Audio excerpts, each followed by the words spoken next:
What's up, gamers? This video is brought to you by Ironside Beast. Today we're going to be reviewing 4 jump tips that will help you start your game off right and increase your chances of winning more solo matches.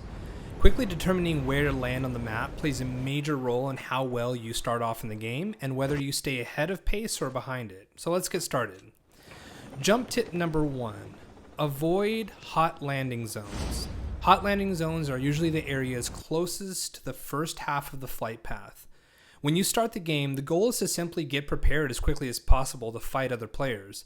Prepared meaning getting your weapons, attachments, grenades, and armor, and doing that as quickly as possible.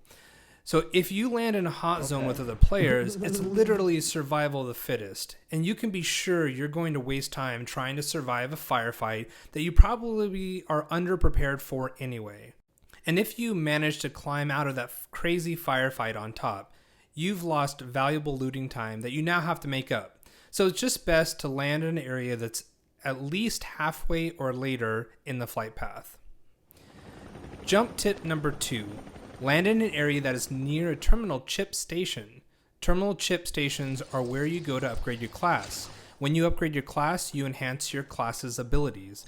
I always strive to upgrade my class. So if I land away from the terminal chip, it means I have to spend extra time traversing the map to get one. Or I can simply land near one and take less risk. Terminal chips can be very valuable in the game, but you don't want to spend a lot of time getting them because when you do, you're exposed out in the open. So make sure you get in, you get out, and remember, time is always of the essence in the beginning of the game. Jump tip number 3. Choose a place you know will likely have good loot.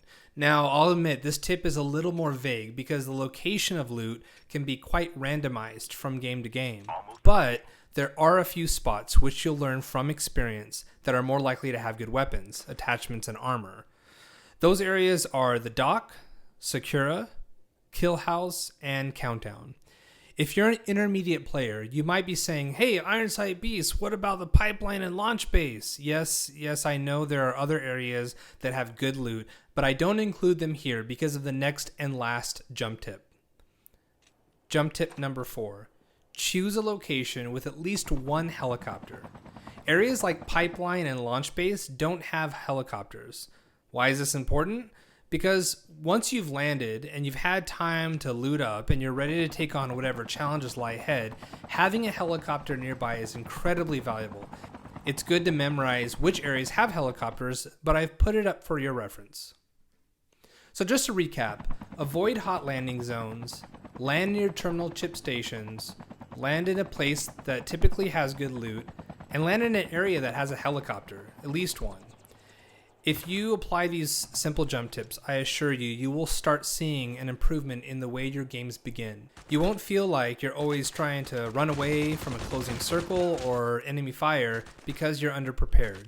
You'll have a better head start, which will increase your chances of finishing number 1 and ranking up. Thanks for watching, guys. If you find these jump tips helpful, please like this video and subscribe to my channel so you can get the latest and greatest tips.